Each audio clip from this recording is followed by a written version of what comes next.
Hello guys, আমি এখন camp মানে আমাদের ফুটবল ক্লাব থেকে এসে গেছি। এখন আমার পায়ে তো লেগেছে, মানে আমি তো উইঙ্গার আর মিডফিল্ড খেলি। আমার ট্যাকেল করেছে, আমি পড়ে গেছি, ঠিক আছে। সো এখন আমি বাড়ি এসেছি, বাড়ি এসে একটু শুলাম, বিছানার উপর টিভি দেখলাম।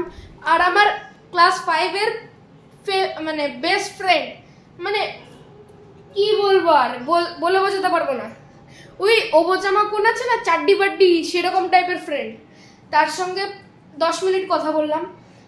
সো এখন আমি ফ্রি হয়ে গেছি। আমার ম্যাক্স খাটের তলায়, বাইরে সব আমাদের রিলেটিভ বসে আছে, সেই তাদের আমি দেখাচ্ছি, চলো গাইস।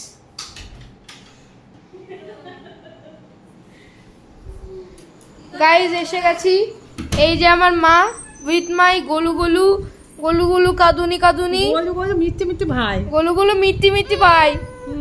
ও আরেকটা ভাই, বলো তো এটা বড় ভাই, এটা বড় ভাই নাকি এটা বড় ভাই? এই যে আমার বড় ভাই। তোমার নাম কি জানো? ঋষভ। আর তোমার? শ্রীশ। ফোন নেবা? এই যে আমার মা শ্রীশকে মানে কোলে নিয়ে, আর এই যে বড় ভাই মানে ঋষভকে কোলে নিয়ে। এই যে আমাদের ঋষভ কাদুনি ভাই, তার চুলগুলো আমার প্রিয়। কাদুনি ভাই শুধু মা ছাড়া আর কিছু বোঝেই না।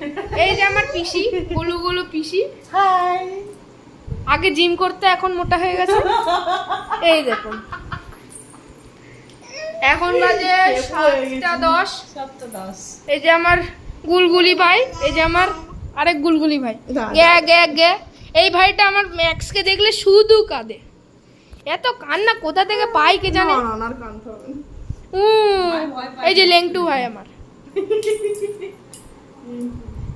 এই ভাই তো চুপ মেরে থাকে, চুপ মেরে থাকে না, কাঁদবে, আমার কাঁদুনি তো। এটা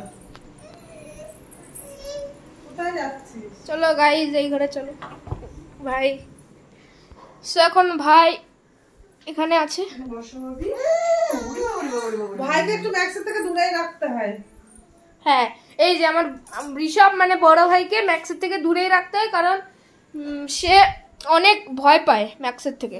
চলে আসো গাইস, চলো ঘরে চলো, এসির মধ্যে চলো, গরমে আর থাকা যায় না। আমার এমনি পায়ে লেগেছে, আমার রোজই লাগে। আমার নাকের মধ্যে ঢুকে যাবে নাকি? এই যে আমার গুলগুলি ভাই, ওই ভাইটা যদি না কাটতো না, ওকে সারাক্ষণ কোলে নিয়ে রাখতাম। এই তো ভাইটা কই চটকা ওলে বাবা, লে না চটকা করা যাবে না। ঠিক আছে গাইস, আমি এখন রাখলাম, bye bye, see you, tata.